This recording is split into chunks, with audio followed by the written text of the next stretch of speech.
Bem, então vamos iniciar a nossa reunião de hoje, né?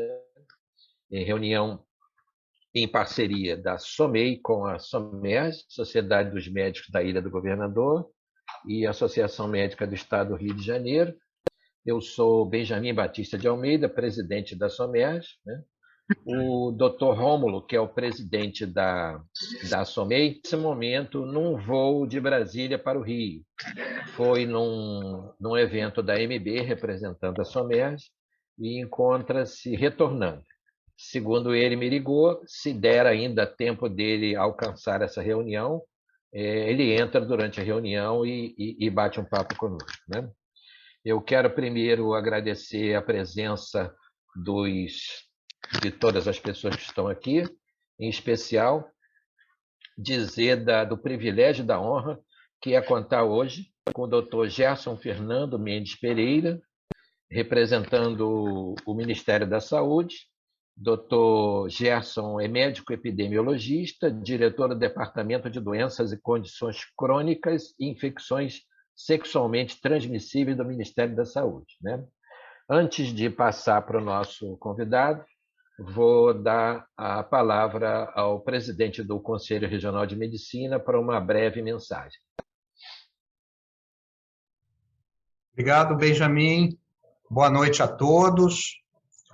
Sempre uma grata satisfação estar presente aqui nos eventos da SOMERG com a SOMEI, às quartas-feiras. A gente sempre aguarda com grande expectativa, e eu digo isso de público, os eventos são sempre com temas extremamente relevantes, mas principalmente com grande qualidade dos palestrantes, né? Profissionais reconhecidos aí no cenário nacional. Então, eu agradeço aí sempre o convite e a deferência.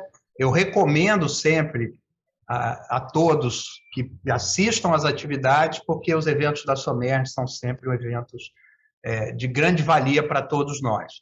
Então, agradecendo a presença do Dr. Gerson, nosso colega lá do Ministério da Saúde, eu vou estar aqui atento para as informações que a gente irá receber. E tenho certeza que, ao final, nós estaremos aí bastante contemplados com dados importantes. Obrigado, Benjamin, mais uma vez.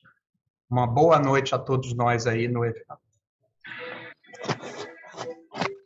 Ok, obrigado, Walter. Então, Dr. Gerson Fernando, muito obrigado em nome da SOMEI e da SOMERG, e o senhor tem todo o tempo que o senhor quiser para dissertar sobre o tema de hoje, que vai ser situação atual da pandemia da Covid-19 no Brasil.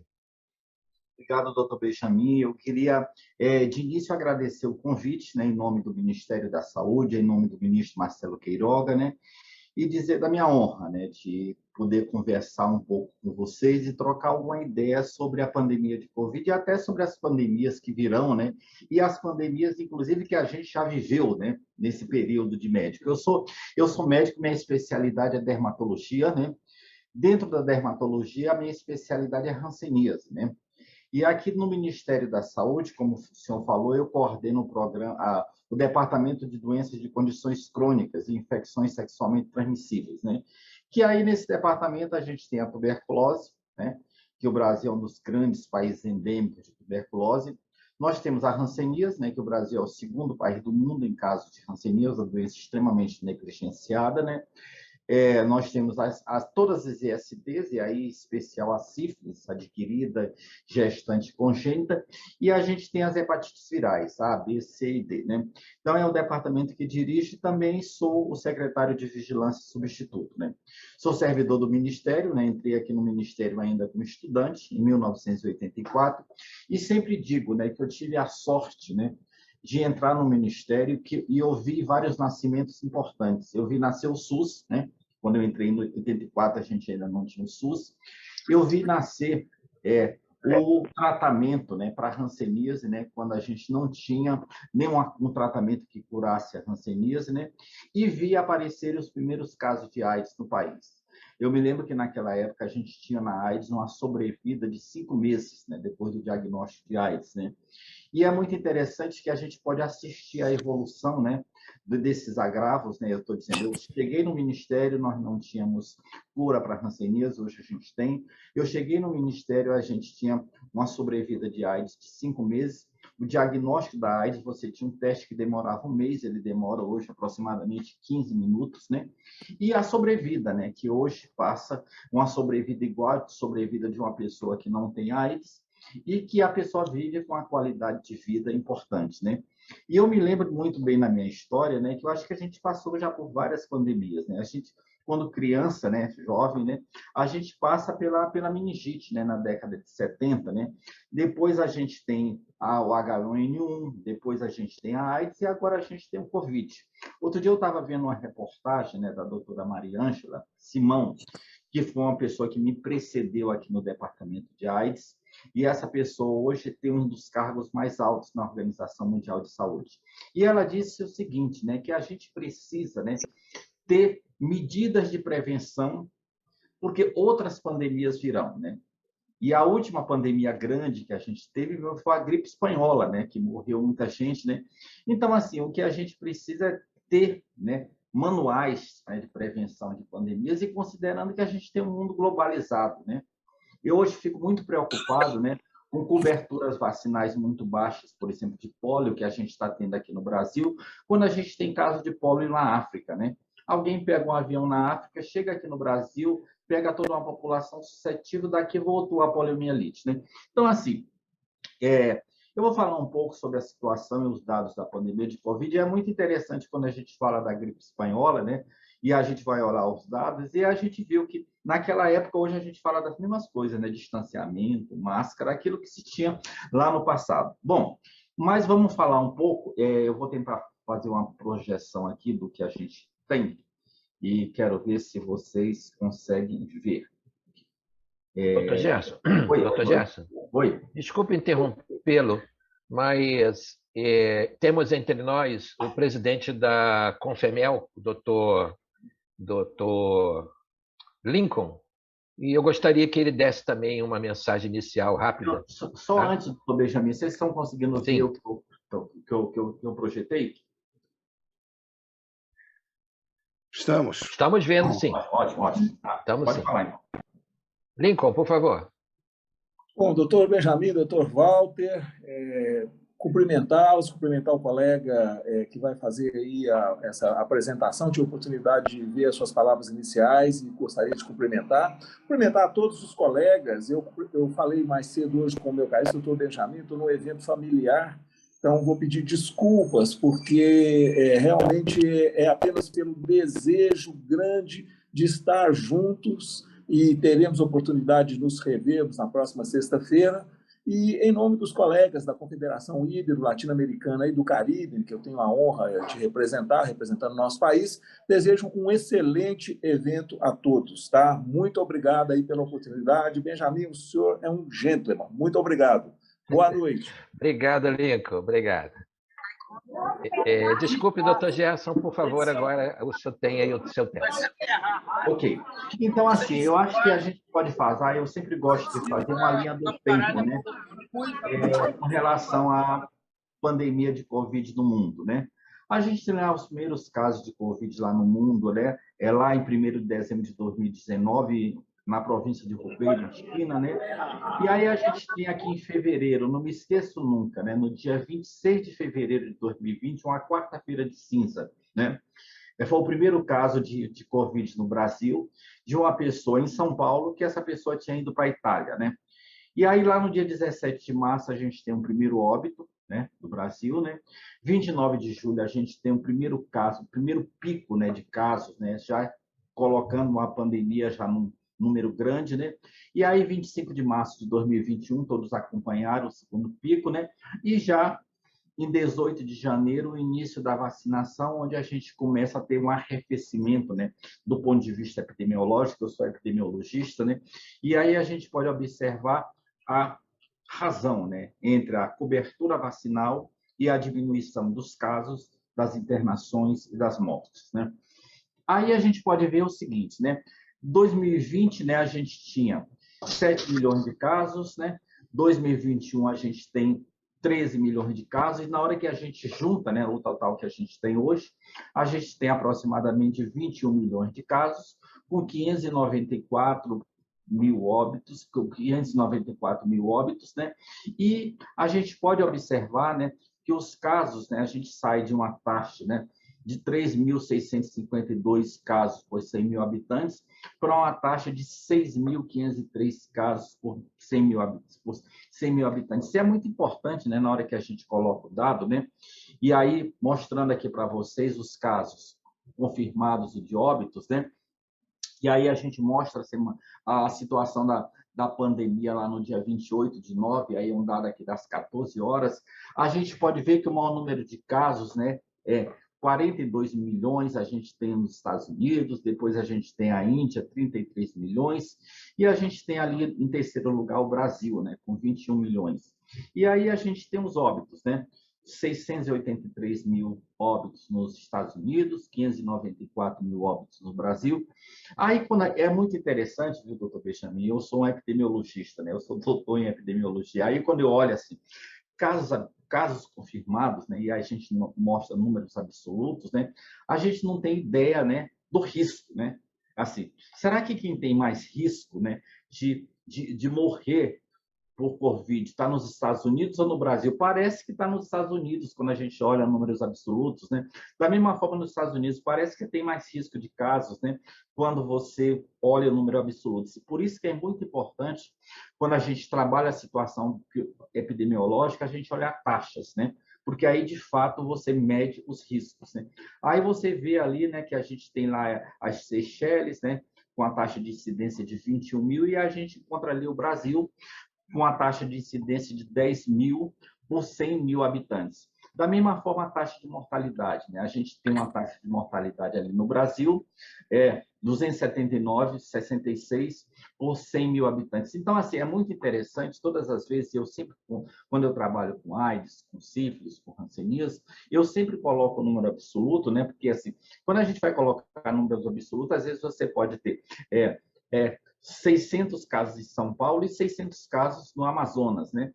Aí você vai dizer que são os mesmos 600 casos, só que a população de São Paulo é muito maior do que a população do Amazonas. Então, você tem um risco maior no estado do Amazonas do que no estado de São Paulo. Por isso que é sempre bom a gente colocar um número absoluto, mas a gente também colocar as taxas de incidência, né?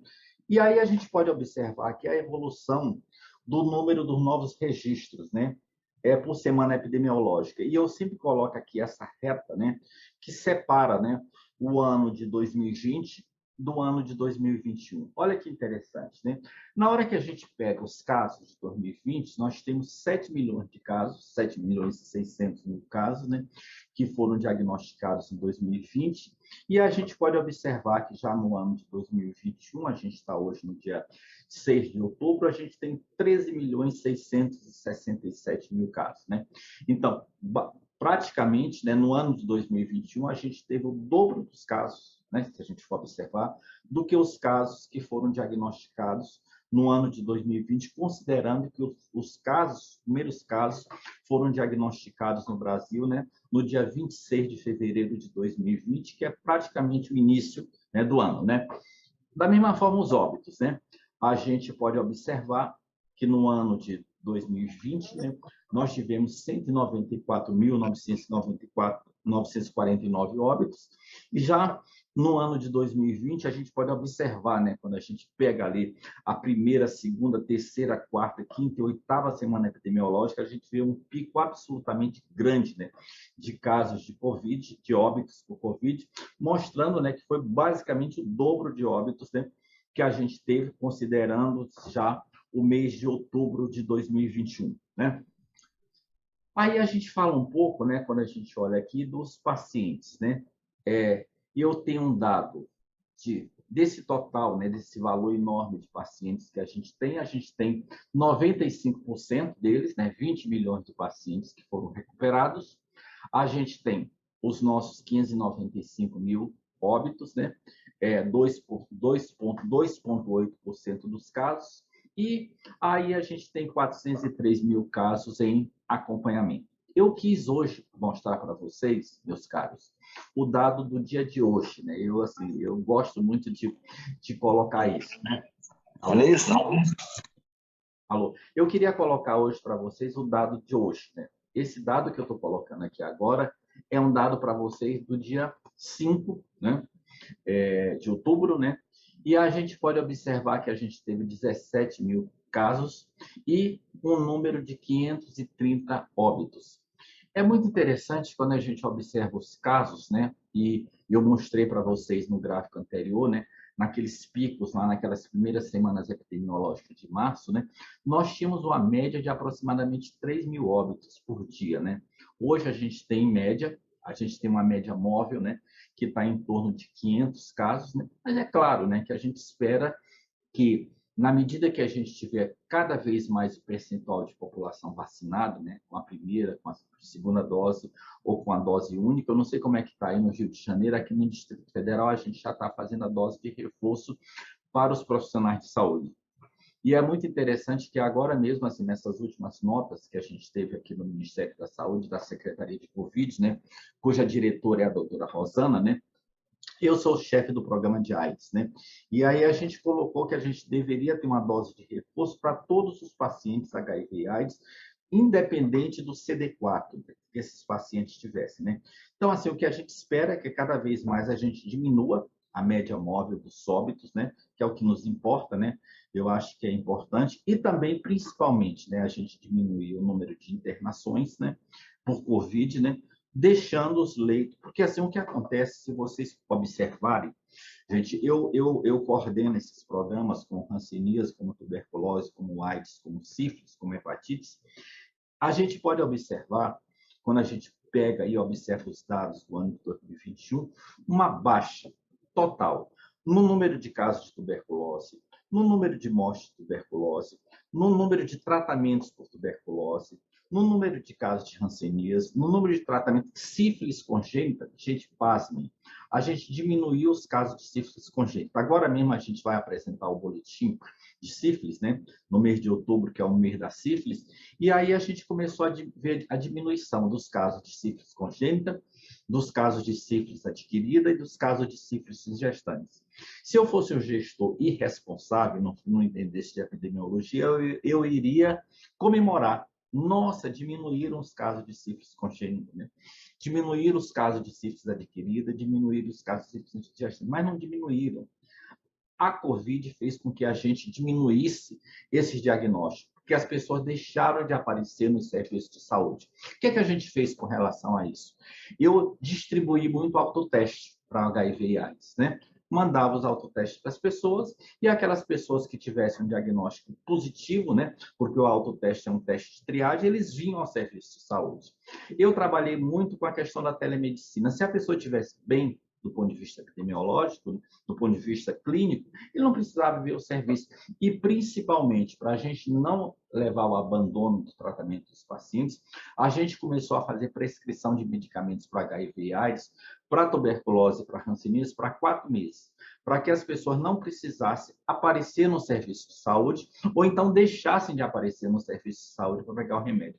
E a gente também fez muito essa coisa da medicação delivery, para que as pessoas não ficassem seus medicamentos e a gente minimizasse os efeitos da pandemia de Covid.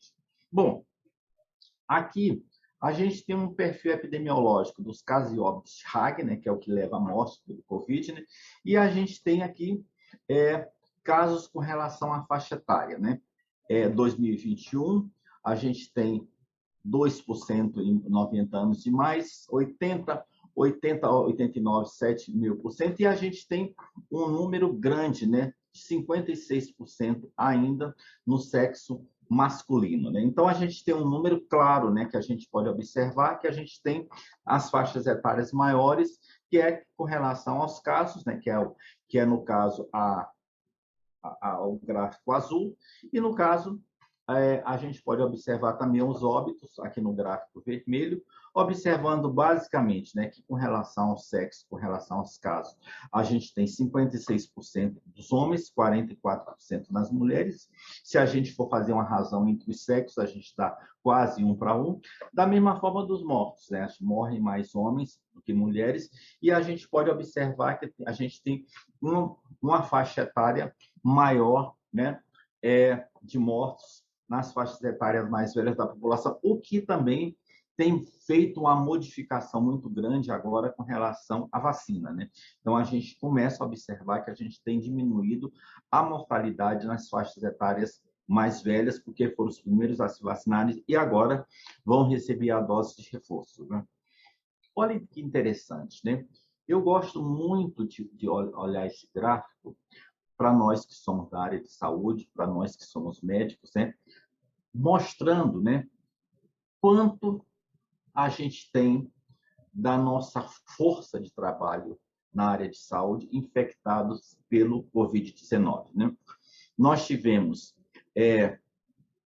29% em técnicos e auxiliares de enfermagem, 16% em enfermeiros, 10,7% em médicos e 5,2% de agente comunitário de saúde. O que eu quero dizer é assim, que dos 146 mil casos, dentro daquele total de 13 milhões de casos, eu tive 146 mil, dos quais eu tenho um percentual maior de casos entre os técnicos e auxiliares de enfermagem. Da mesma forma, se a gente pegar a síndrome respiratória aguda grave, né, nós tivemos 1.903 casos. Desses, 24% são técnicos de enfermagem, 15,8% médicos, 11,7% enfermeiros, 8,4% cuidador de idosos. Da mesma forma, os óbitos, 709 óbitos, dos quais 26% são técnicos e auxiliares de enfermagem, 15,8% médicos, 9,4% enfermeiros e 8,9% cuidador de idosos. É muito interessante quando a gente fala isso, né? E eu tenho feito trabalhos, né, observando, né, e eu gosto muito, como epidemiologista que sou, observar esses dados, porque na hora que eu digo assim, bom, eu tenho 709 óbitos, aí eu gosto sempre de começar a me debruçar sobre isso, né? Quantos são os homens, quantos são as mulheres? A gente está fazendo sobre isso. Quantos têm 60 anos e mais ou menos, né? Maiores de 60 anos e menores de 60 anos. E, principalmente, a gente vê comorbidades, né? E aí você faz todo um tratamento estatístico com o p-valor, né? Para a gente observar, quando a gente faz uma análise de regressão logística multivariada, né? Que comorbidades, né, são mais prevalentes entre os casos, entre os óbitos e principalmente com relação às faixas etárias. A gente tem perdido muitos profissionais e isso é importante do ponto de vista de saúde pública para a gente fazer as recomendações técnicas. Fique em casa, use máscara, não venha trabalhar, para que a gente possa, a partir daí, proteger, né, aqueles que são mais vulneráveis ao agravo do qual a gente está falando. Bom, aqui a gente tem com relação a testes, né? A testagem é muito importante, né? A gente tem uma testagem, né, que a gente pode fazer aqui hoje, dizer hoje para vocês, que a gente tem uma testagem de mais de 25 milhões de pessoas, né? E aí a gente tem, desses testes, a gente tem alguns testes, né, que foram doações internacionais, mas a gente tem, em média, todos os dias, né, entre janeiro e setembro, aí a gente, quando eu mostro esse gráfico, né, eu sempre coloco uma linha, né, entre março a dezembro de 2020 e janeiro até setembro de 2021, mostrando, né, que já no começo do ano já de 2021, a gente tem uma média de 1.670.000 testes por dia, em média, de janeiro a setembro, né, de testes que a gente faz para a Covid, né? Isso a gente tem dados que a gente tem ali no GAL, que é o nosso sistema de laboratórios, né? Pelo menos isso considerando as unidades públicas do Sistema Único de Saúde. Bom, aqui a gente tem um número total de exames realizados, né? Na semana epidemiológica 38, né, de 2021, a gente tem 66 milhões de exames realizados. Desse, a gente tem 20 milhões positivos, que dá aproximadamente 30,8% de positivos. E aí você pode observar que a gente tem, desde o RT-PCR, a sorologia Eckler e ELISA, o teste rápido de anticorpo, o teste rápido de antígeno, que são testes que servem para não só fazer uma triagem, confirmar, e depois até ver o resultado do tratamento desses pacientes, né? A gente tem também, né, eu sempre coloco que a gente tem mais de 5 milhões de testes distribuídos e a gente faz uma contagem, uma distribuição de acordo, claro, né, com a população dos estados, e aí a gente pode observar, né, que a maior quantitativa de testes distribuída é no estado de São Paulo, que tem 34 milhões de habitantes, né, que representa um número volumoso da população do país, né? Bom, a vigilância genômica, né? É muito eu acho que a vigilância genômica ela tem uma importância enorme, né, para a gente entender, né, que variantes, né, que a gente tem nesse país, né? E se a gente observar que no período de 9 de janeiro a agora 25 de setembro de 21, né, que a gente chama aí da 38ª semana epidemiológica, foram notificados pelas secretarias estaduais, né, 29 mil, quase 30 mil casos de variantes de atenção e de preocupação, né? Por isso que a gente chama o VOP, né? Identificados em 27 unidades federadas do país. E é muito interessante, né, que a gente chamava a variante do Amazonas, a variante da África do Sul, e a gente acabou chamando isso de outros nomes, né? A gente tem 20 mil da variante Gama, 450 casos de variante Alfa, 4 casos de variante Beta e 9.111 da variante Delta, que é a última variante que apareceu aí no país, né? Aí, se vocês olharem o mapa do Brasil, o lado esquerdo, né, a gente pode observar aí a taxa de incidência da variante Gama, né? E aí vocês podem observar que tem números grandes, né? Ali no estado do Amazonas, né? Grandes números no estado de Goiás, grandes números no estado do Rio de Janeiro, Minas Gerais e São Paulo, né? Se a gente for observar a variante Alfa, né, a gente pode observar que a gente tem grandes números ali no estado de Minas, né? E aí, a partir daí, a gente tem lá um número bastante interessante, bastante grande no estado da Bahia, a gente tem em São Paulo, e pouquíssimos números em alguns estados da região Nordeste, né? Como o Maranhão, como o Piauí, como o Rio Grande do Norte, né? E também na região Norte, né? Como o Tocantins não tem nada, né? O Pará, o Amapá e Roraima, e também aqui no estado do Acre, né? Aí a gente tem a variante Beta, né?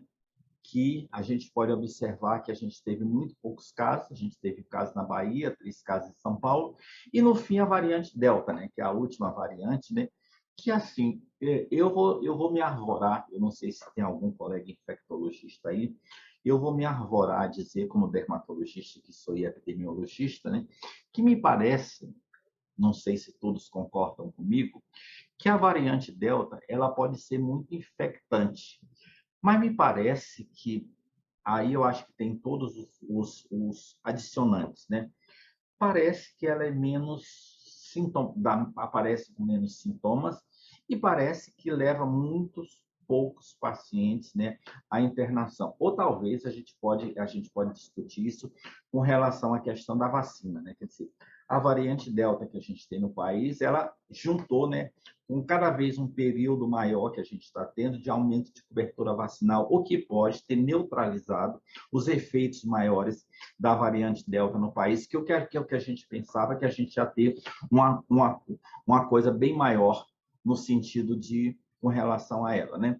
Bom, aqui a gente pode observar a variante Delta, né? É uma coisa que a gente tem feito muito, né? E aí a gente tem observado aqui que a gente tem 8.873 casos confirmados de variante Delta. Número de óbitos confirmados, nós tivemos 144 mil, né? E aí, se a gente pode observar pela taxa de letalidade, né? Você vê que é uma taxa de letalidade bem menor do que o que a gente tinha anteriormente, né? E aí a gente pode observar um número grande ali de casos em São Paulo, né? Seguidos ali do Rio de Janeiro. Depois a gente que chama muita atenção, né? Que a gente está ali na região sudeste e a gente tem um número pequeno de casos confirmados no estado de Minas Gerais. E aí a gente já vem em Goiás, né? E a gente tem, como eu falei, um número de 144 óbitos, né? E Quando a gente trabalha pelo critério laboratorial no sequenciamento genômico parcial, a gente tem um número provável de casos de 1.028, com um número de óbitos prováveis de 19, né? Bom, quando a gente tem os casos sugestivos, né? A gente tem, trabalhando casos sugestivos, a gente tem 27 casos, e a gente tem um número de óbitos sugestivos de absolutamente nada, 0 casos, né? E pelo critério epidemiológico, né? A gente tem número de casos sugestivos 51 e o número de óbitos sugestivos 1. Critério epidemiológico é sempre muito interessante, né? Principalmente na medida em que a gente não pode não ter em algumas áreas do país, a gente tem 5.670 municípios, você pode, considerando o critério epidemiológico, que é aquele critério que a gente trabalha quando a gente vai trabalhar com surtos, né? Você tem um caso índice que te levou a um surto e que, a partir dali, você pode contar com todas essas pessoas que podem estar colocadas, né? Como dentro de um critério sugestivo de epidemiológico de que estarem praticando de um surto, né? Bom, eu gostaria muito de falar um pouco sobre a vacina, né? Eu acho que, para quem trabalha com epidemiologia, né? Quem dera, né? Eu acho que, assim, quando a gente vai trabalhar com vacina, né? E é muito interessante, né? Que essa doença tem praticamente, final do ano de 2019, 2020, nós estamos em outubro de 2021. Nunca, né? Se viu se produzir tão rapidamente uma vacina, né? Como a gente produziu tão rápido para a vacina do Covid. Eu me lembro muito bem, né, quando a gente foi observar naquele dia, que foi um dia de domingo, né, onde a Anvisa estava recomendando, né, a vacinação, né, em regime emergencial da vacina Coronavac, né, e de outra vacina qualquer, né. Assim, o que é muito interessante é dizer que esta vacina, né, essas plataformas da vacina para o Covid, provavelmente, eu sempre digo, e gosto muito de dizer, e que eu sou muito otimista, né? E eu espero, né, que desse lado da Covid a gente tem um lado bom da história, né? Porque será que com essa rapidez com que a gente trabalhou a vacina do Covid, a gente não possa rapidamente, né? Depois de 40 anos, a gente ter uma vacina para o HIV, a gente está trabalhando com vírus, né? É claro que se a gente observar a vacina, o programa de AIDS, ele tem evoluções lindíssimas, né? Como eu falei para vocês, a gente passa de uma sobrevida de 5 meses para uma sobrevida igual de uma pessoa normal. Testes rápidos, muita especificidade, muita sensibilidade, de modo que 2 testes rápidos dão um diagnóstico positivo. Só que a gente não tem a vacina, né? E toda hora alguém me pergunta, tá, mas a gente tem todos os antirretrovirais que dão essa sobrevida ótima, mas de fato a gente não tem um medicamento que cure, né? Hoje a gente pode dizer que 3 meses depois que uma pessoa começa a tomar o dolutegravir, ele fica indetectável. Ou seja, os exames de carga viral, eles não conseguem detectar do HIV, mas a pessoa continua doente. Então, assim, eu sempre digo, né, que essas desgraças que acontecem servem para a gente avançar. No caso da vacina do Covid tão rápido, pode ser que essas plataformas nos ajudem, né, a que a gente rapidamente tenha uma vacina para o HIV, que a gente tenha uma vacina para hanseníase. Hanseníase, se vocês não sabem, é uma das doenças mais negligenciadas do mundo, né? O Brasil é o segundo país do mundo, a gente tem aproximadamente 50 mil casos por ano, a gente só perde para a Índia, que tem 500 mil casos por ano, mas, de novo, né, quando a gente trabalha o risco, a Índia tem 500 mil casos e o Brasil tem 50 mil. Só que a Índia tem uma população de 1 bilhão de habitantes, o Brasil tem uma população de 240 mil. Então, tem mais risco de pegar hanseníase quem está no Brasil do que quem está na Índia, né? Então, o que a gente está fazendo hoje para a hanseníase, aqui na minha área, né, que eu sou um entusiasta da hanseníase, é que a gente possa ter um teste para diagnóstico de hanseníase. O diagnóstico de hanseníase, até então, ele é puramente clínico, subjetivo, na medida em que você pode testar se a pessoa está sentindo dor, se a pessoa está sentindo calor, se a pessoa está sentindo tato. E se é uma coisa tão subjetiva, se for uma criança difícil, né? Talvez o teste rápido seja uma coisa que possa fazer um diagnóstico precoce antes que você tenha todas as incapacidades, que são as incapacidades que geram o estigma e a discriminação, e você está tratando rapidamente aquela pessoa, quebrando a cadeia de transmissão. Então, eu acho que essa briga que a gente teve com relação ao Covid pode fazer com que a gente ajude a melhorar, né, a abordagem das outras doenças. E, principalmente, né, eu acho que a gente começou a verificar, né, que a gente não pode ficar refém da Índia e da China, né? Todas as IFAs vindo da Índia e da China, né? A gente teve que pegar essas IFAs. A gente tem que ter um parque industrial de medicamentos, de testes, de vacinas, de soros, num país da população de 230 mil habitantes que tem o Brasil. Bom, mas vamos voltar aqui para o que a gente está falando. Bom, a gente tem aqui o número de doses aplicadas por faixas etárias, né? E aí a gente pode observar, considerando a população de 12 anos até 80 anos e mais, que é uma população estimada de aproximadamente 176 milhões, eu posso dizer para vocês que hoje a gente tem, com relação à primeira dose, um percentual de aproximadamente 78,7% da população vacinada, né? Com relação à segunda dose, né, a gente pode dizer que hoje a gente está com 45,4% da população vacinada e a gente tem um total de doses já aplicadas no país, um total de 223.551 doses de vacina aplicada, seja ela Pfizer, seja a Coronavac, seja a AstraZeneca ou a vacina de uma dose só. Então, eu acho que isso é muito interessante, porque hoje a gente tem uma população de 45%, né? A gente está dizendo isso no dia 6 de outubro de 2021. A gente espera, pelo menos eu espero, né? Eu trabalho aqui na Secretaria de Vigilância, eu espero que até o final do ano a gente possa ter um percentual de pelo menos 80%, 70%, 75% das pessoas já vacinadas com a segunda dose, né? Com a primeira e a segunda dose, que é o que importa, né? E a gente já começar a pensar no próximo ano, né? Como é que será o próximo ano, né? Eu digo para vocês com certeza, né? Como um epidemiologista que sou, esta doença ela vai virar uma endemia, né? A gente não vai se ver livre dela nunca. Ela vai ser igual a AIDS, igual a tuberculose, igual a hanseníase. Ela vai ser endêmica, né? A gente vai ter todo ano ter que vacinar, que nem a gente vacina as pessoas para H1N1, e a gente vai ter os casos e óbitos, né? Dentro de uma normalidade, dentro de um diagrama de controle, nem maior nem menor, na medida em que a gente vai vacinando a população. Então, eu coloco como medida de prevenção que a gente possa ter anualmente, né, toda a população, né, vulnerável vacinada com as vacinas da primeira e da segunda dose e que a gente possa sempre ter os devidos cuidados. Eu fico interessante, né? Quem já esteve no Japão, é muito interessante, né? Qualquer pessoa que tem gripe, né? De vez em quando você está numa rua de Tóquio e você vê uma pessoa com máscara, né?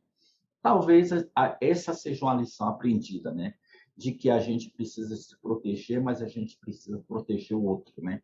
Então, medidas de prevenção, elas são importantes, não só do ponto de vista individual, mas do ponto de vista coletivo. Então, eu acho que as medidas de prevenção, elas vão ter sempre que ser discutidas, como a gente faz para tudo, né? Hoje em dia, a gente tem uma medida de proteção para o dengue, né? A gente acabar com os criadouros, né?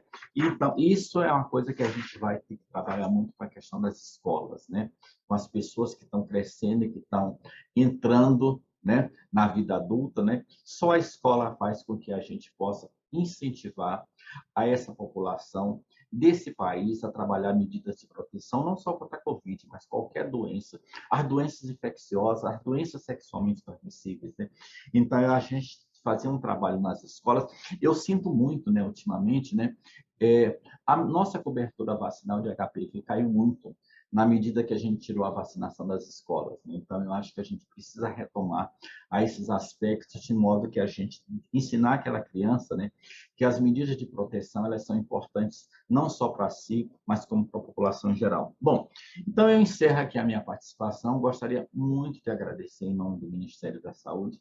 Espero que tenha contribuído, né, para que a gente possa levar uma discussão maior nesses anos subsequentes sobre o Covid, sobre as outras doenças como medida de prevenção e também sobre as outras pandemias que a gente ainda vai assistir no mundo. Obrigado. Dr. Gerson, muito obrigado pela explanação. Nós também compartilhamos do seu otimismo quanto ao que está por vir, né? Já que a vacinação tem avançado, né? E, enfim, quanto mais avançar, teremos chance de controlar melhor essa pandemia. Mas no início da nossa live, eu declarei que me sentia muito honrado em que o senhor participasse aqui, né? E agora eu digo que estou honrado duplamente, porque o senhor declarou-se dermatologista e eu também sou dermatologista, né? Então, Sério, são doutor dois Benjamin, sério? dermatologistas aqui e Eu, mais um eu que é o sou, doutor. Sério, eu sou eu dermatologista sou aqui no Rio formado. de Janeiro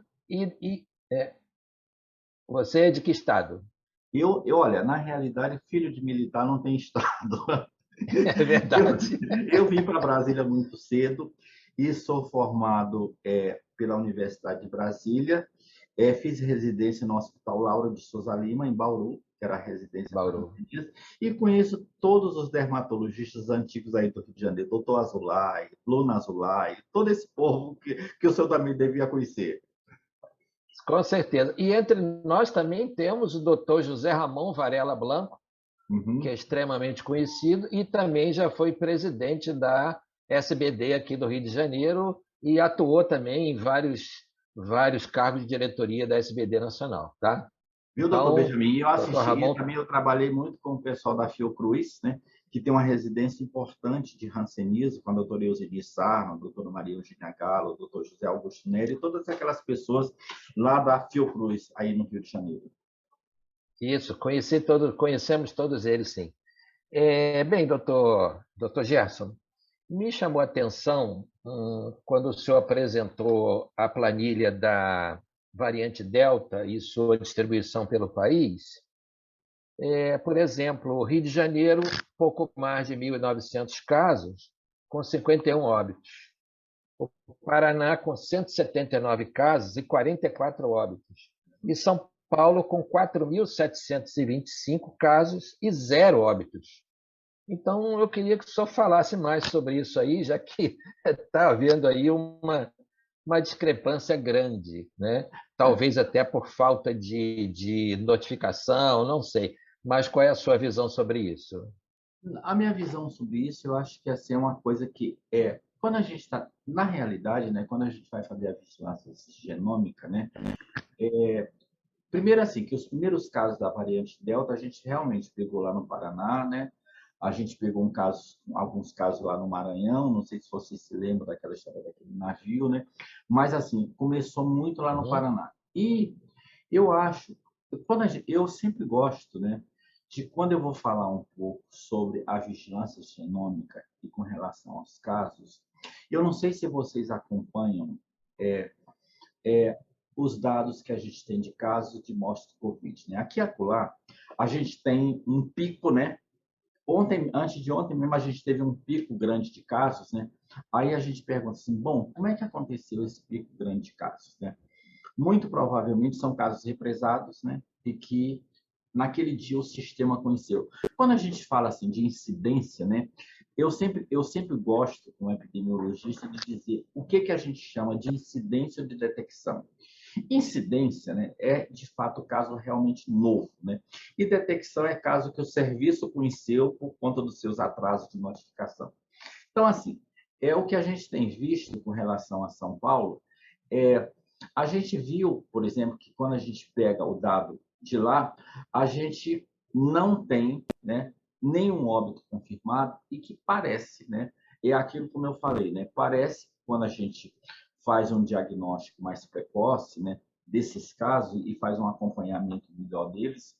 E como eu falei para vocês, né, parece que essa variante, né, ela é ela é mais infectante, mas me parece menos letal. E aí o que a gente pode ter também, assim, o sistema de informação de mortalidade, às vezes pode dar um atraso com relação a isso, e a gente pode ainda ter poucos casos em São Paulo.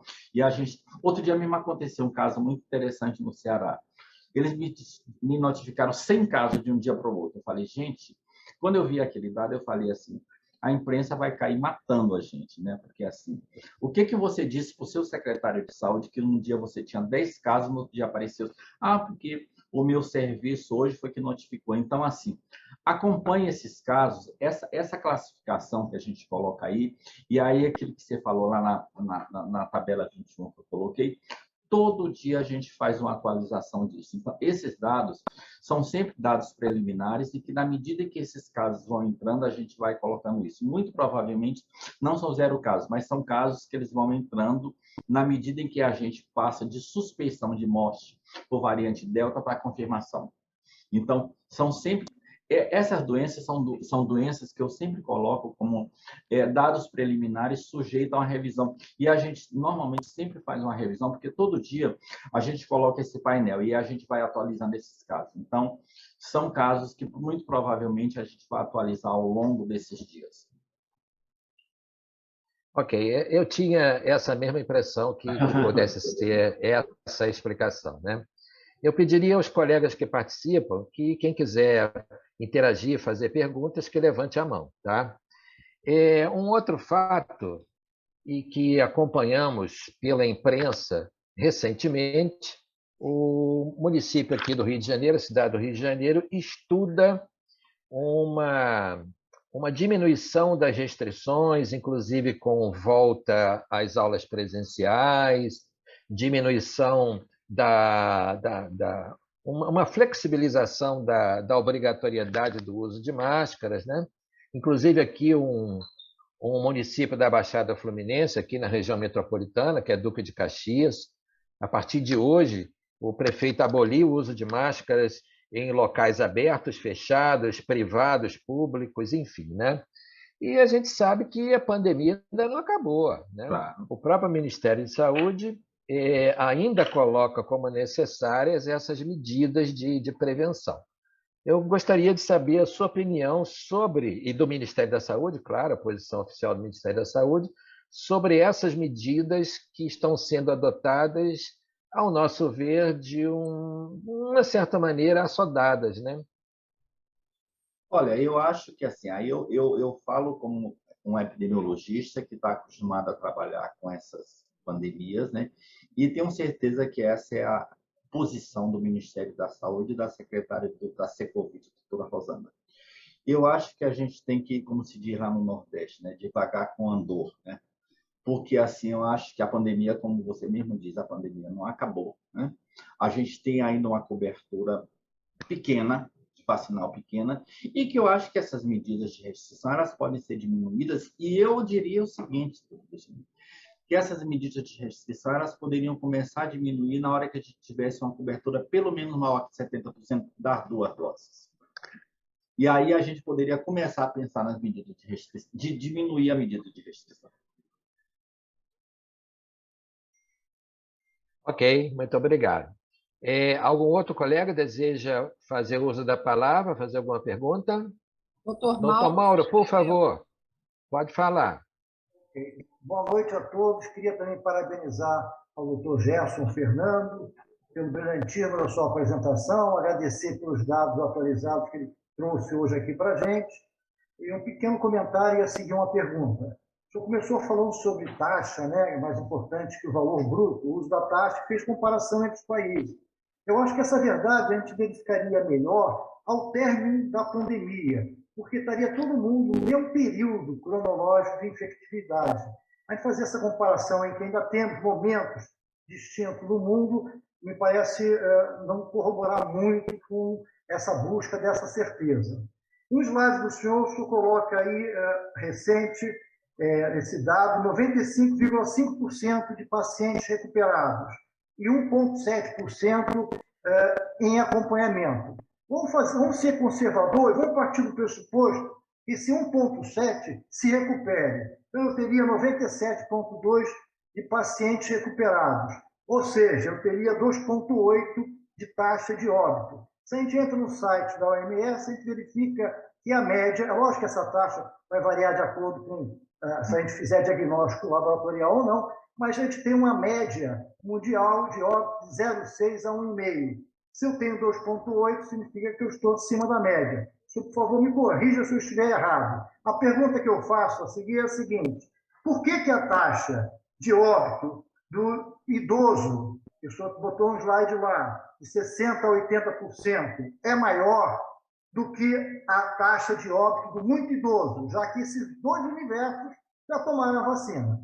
Seria o questionamento que me fez suscitar após ver esse seu slide. Obrigado.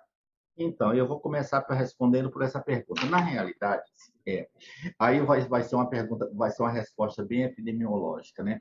Por exemplo, se você disser para mim, se você olhar as taxas de mortalidade do Brasil e da Suíça, né? Morre mais gente na Suíça do que no Brasil, né? Do ponto de vista do número absoluto. Acontece que, se você olhar a base, a pirâmide populacional da Suíça é muito diferente da pirâmide populacional do Brasil, né?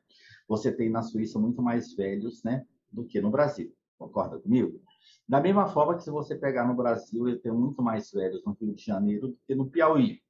Então, para a gente fazer isso de verdade, do ponto de vista bem feito, a gente tinha que fazer taxas padronizadas. O que é taxa padronizada? É você pegar o Brasil com os Estados Unidos, ou o Brasil com a Índia, que são pirâmides populacionais completamente diferentes, e fazer uma taxa padronizada. O que eu faço uma taxa padronizada? Eu pegar uma população igual e aplicar nos dados do Brasil e da Índia. E aí sim, de fato, eu vou ter uma taxa padronizada.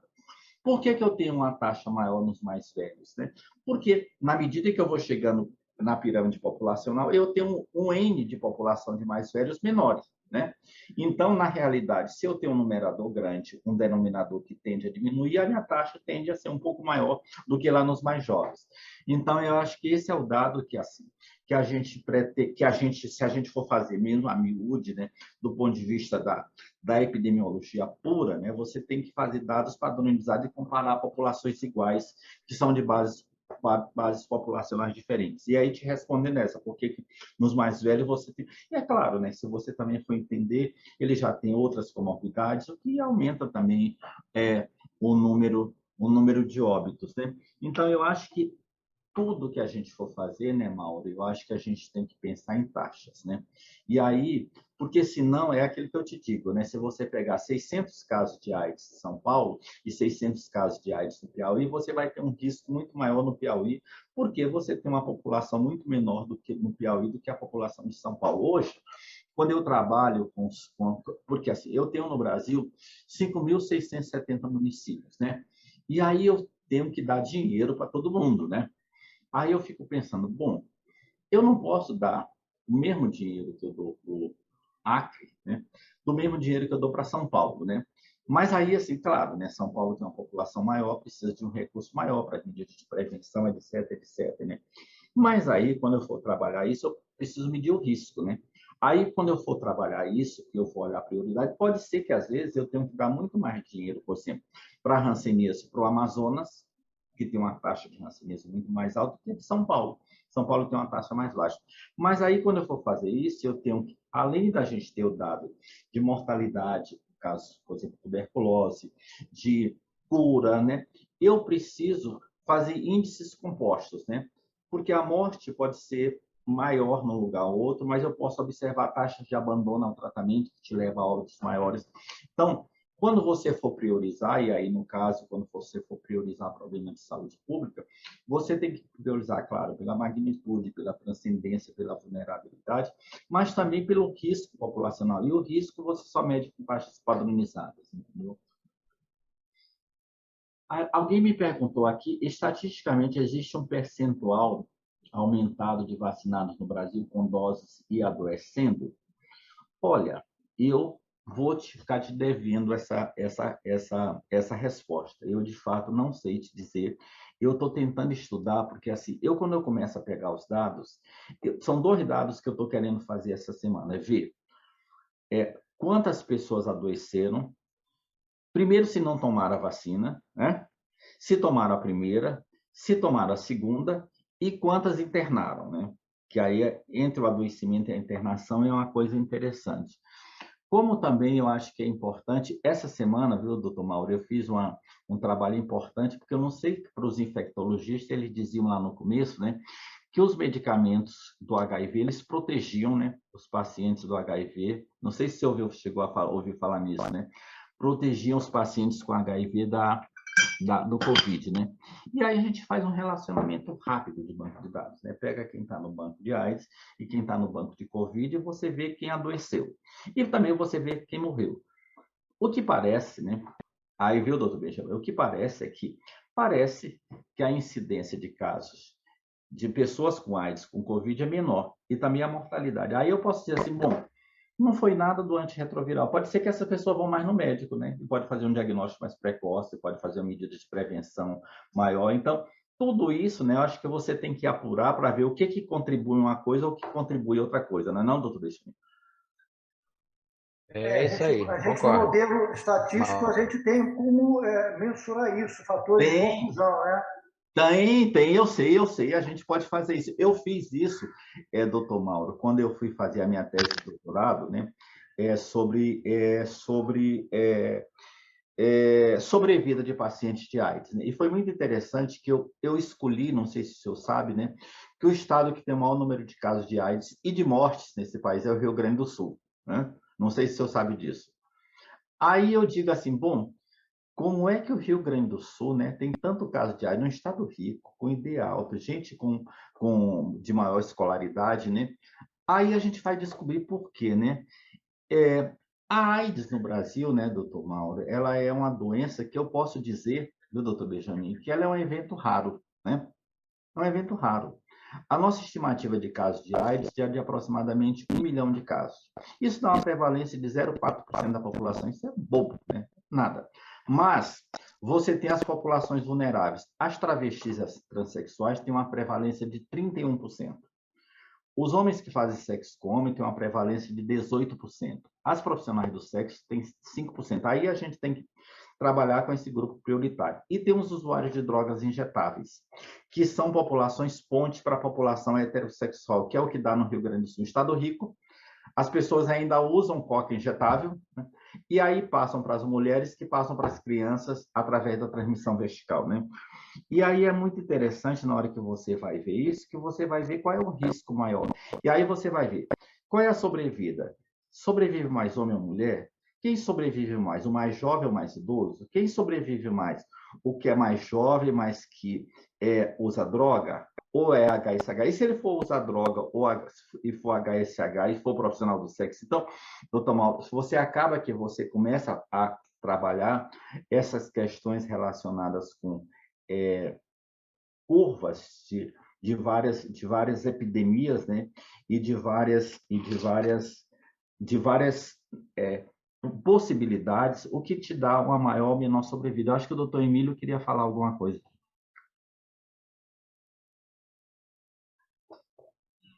Doutor Gerson, boa noite. É Emílio Zilli que está falando. Em primeiro lugar, parabéns pela sua explanação e principalmente pelos seus comentários. Realmente, o fato, não sei se dermatologista ajuda, mas ser epidemiologista seguramente ajuda muito. Eu tinha duas questões para lhe fazer. A primeira, a gente tem visto, muito, tem lido, pelo menos, que o Ministério da Saúde não vai recontratar a vacina a coronavírus. E eu gostaria de saber se isso se deve a alguma avaliação feita pelo Ministério da Saúde em relação a maior, igual ou menor incidência de doença pós-vacinação de coronavírus em relação às outras vacinas. E a segunda, uma questão, um questionamento que eu já fiz a vários secretários de saúde, e é uma pergunta que eu não consigo ficar com ela comigo e calado.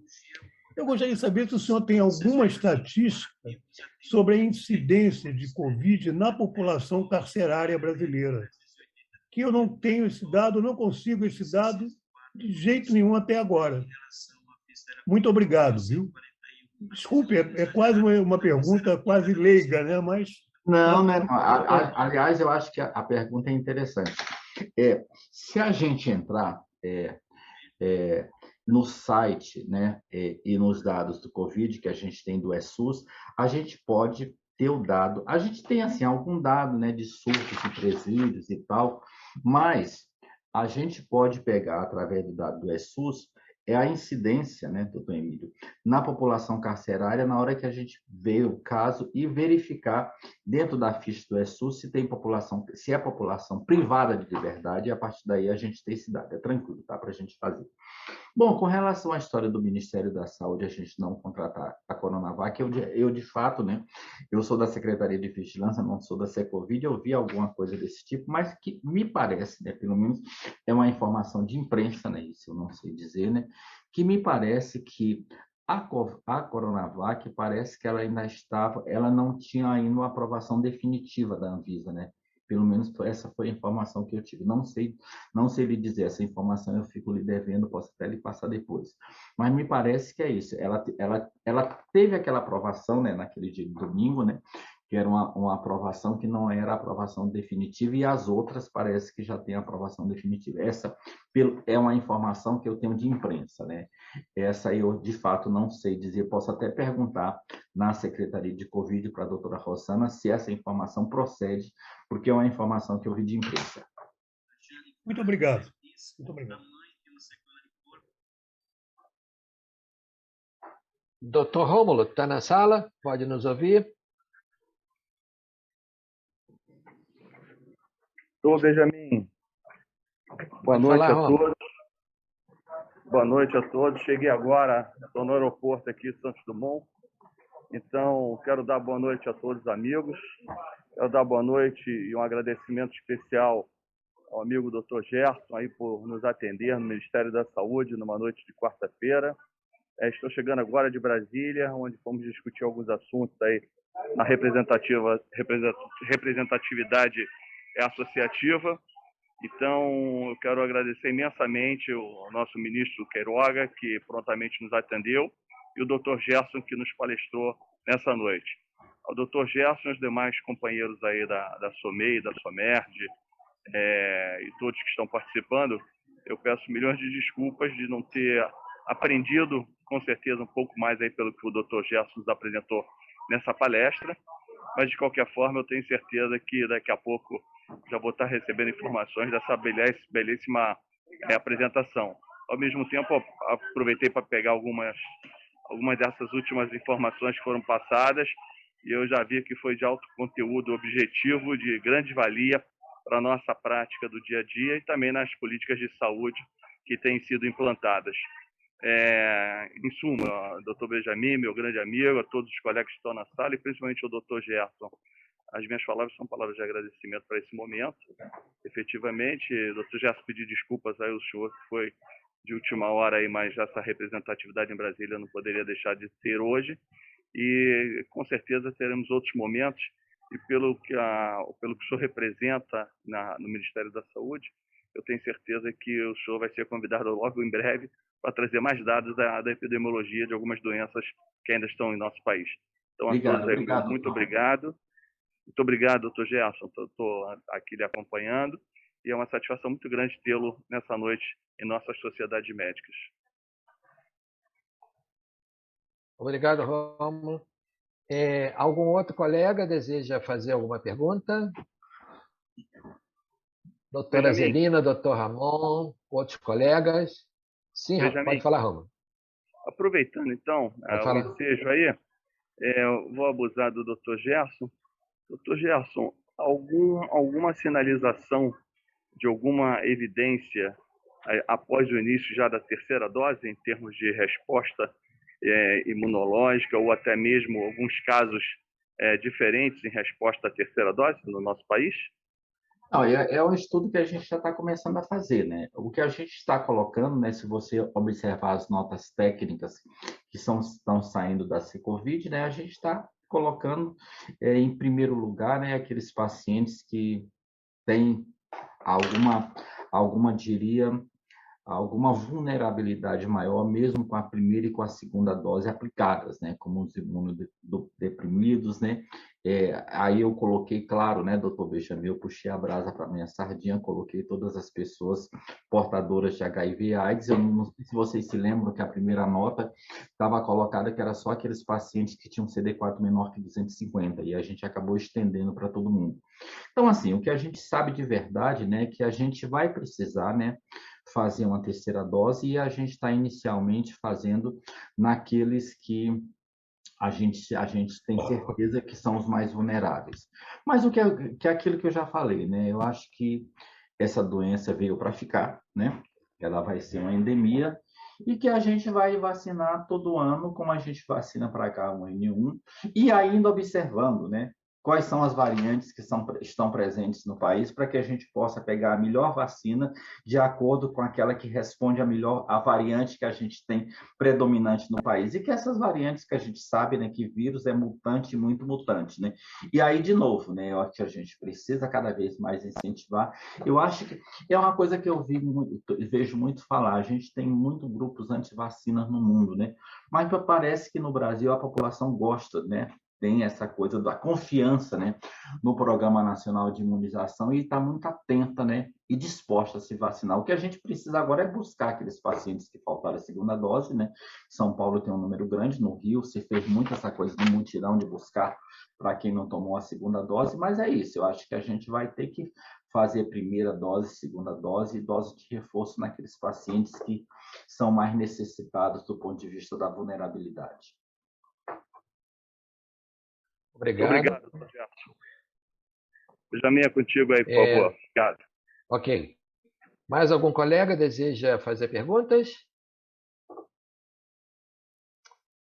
Só parabenizar ao doutor Gerson pela brilhante palestra, trouxe bastante dados interessantes.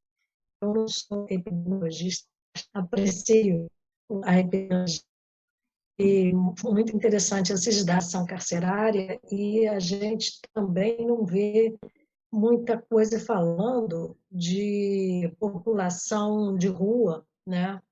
Então, o Rio de Janeiro tem uma população grande de rua, a cidade do Rio de Janeiro, assim como Niterói, também eu moro em Niterói, e a gente não vê comentário a esse respeito. Realmente, eu acho que você tem razão. Eu acho que a população em situação de rua é uma população vulnerável para tudo, né, Celina? Agora mesmo a gente está... e é uma população que nós aqui no... E é uma população que cada vez mais você está aumentando o contingente de população em situação de rua. Porque se as pessoas já eram pobres, elas ficaram mais pobres com a pandemia. Ficaram mais pobres, né? E aí você tem de tudo, né? A gente tem as infecções sexualmente transmissíveis, a gente tem a tuberculose. Celina, eu vi no Rio Grande do Sul, esses outros dias, uma pessoa morrer em via pública de AIDS. Você imagina que alguém morrer numa via pública de AIDS, uma pessoa em situação de rua? Então, eu fiz agora, a gente fez aqui no Ministério um trabalho, né, que é um acordo de cooperação técnica com o Ministério da Cidadania, né?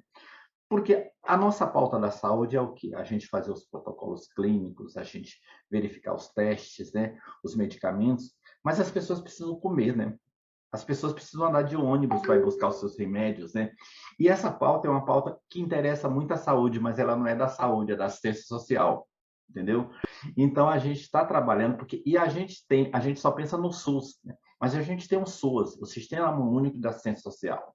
Então, eu estou trabalhando muito com o Sistema Único da Assistência Social nos estados para a gente minimizar toda essa situação que a pandemia causou, no sentido de empobrecer cada vez mais os mais pobres. Ok. E não havendo mais perguntas, eu quero passar a palavra para o encerramento para o doutor Walter Palles, presidente do nosso conselho. Por favor, Walter. Bom, queria agradecer pela oportunidade aqui do conhecimento ao doutor Gerson, nosso colega lá do Ministério da Saúde, presidente Benjamin, da SOMERG, presidente Rômulo, da SOMEI, aos colegas conselheiros aí, Célia, Ramon, e aos demais colegas que estiveram juntos aqui nessa noite. Como eu já havia dito na abertura, era certeza de assunto interessante com professor de alta capacidade e alto nível. Então, todos saímos felizes, estou certo disso. Agradeço de novo a oportunidade, espero ser convidado para as próximas sempre. Dr. Gerson, leve nosso abraço ao ministro. Obrigado. Boa noite a todos, saúde e até a próxima. Dr. Rômulo, fazer um encerramento, por favor. Ok, Benjamin, e a todos aí. Doutor Palles, boa noite. Desculpa, eu não tinha visto, estava na sala aqui anteriormente. Prazer enorme tê-lo aqui na nossa sala mais uma vez. O seu prestígio a nossas sociedades médicas realmente nos empolgam mais uma vez. Obrigado, Palles. Obrigado pela presença. Doutor Benjamin, mais uma vez, agradecimento muito grande de estarmos nessa parceria de ciência, de aprendizado, de atualização. Acho que a Associação Médica tem essa finalidade principal, né? E principalmente também agradecer ao nosso palestrante mais uma vez por dedicar seu tempo aos colegas do Rio de Janeiro, né? E outros que também estão aí, tem outro estado também presente. Então, um agradecimento muito grande por nos ensinar, nos passar as informações e com certeza teremos novos convites aí pela frente. Então, um abraço também ao nosso ministro e saúde e paz aí para todos. Muito obrigado. Benjamin, o encerramento é seu. Doutor Gerson, muito obrigado pelos ensinamentos, hein? Obrigado. Obrigado. Doutor Gerson, tem a palavra para a sua mensagem final. Bom, eu queria agradecer o convite a vocês e dizer para vocês o seguinte, que eu estou, né, Gerson, né, epidemiologista, sempre à disposição para conversar com vocês sobre alguns assuntos que, além do Covid, eu acho muito importante. O Rio de Janeiro tem uma taxa altíssima de tuberculose, né? Então, talvez fosse interessante depois a gente discorrer no Rio sobre a situação da tuberculose, que é um dos 3 estados mais endêmicos de tuberculose desse país. E aí eu queria, de fato, agradecer o convite. Estou sempre à disposição para quando vocês precisarem. Obrigado. Ok. Muito obrigado, então, doutor Gerson, pela sua disponibilidade de participar conosco aqui. Temos um imenso agradecimento por isso, né?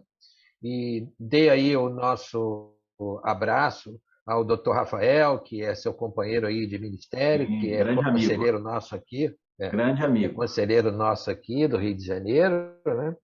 E também ao nosso ministro. Quero agradecer, então, a presença de todos, desejar uma boa noite e até uma próxima oportunidade.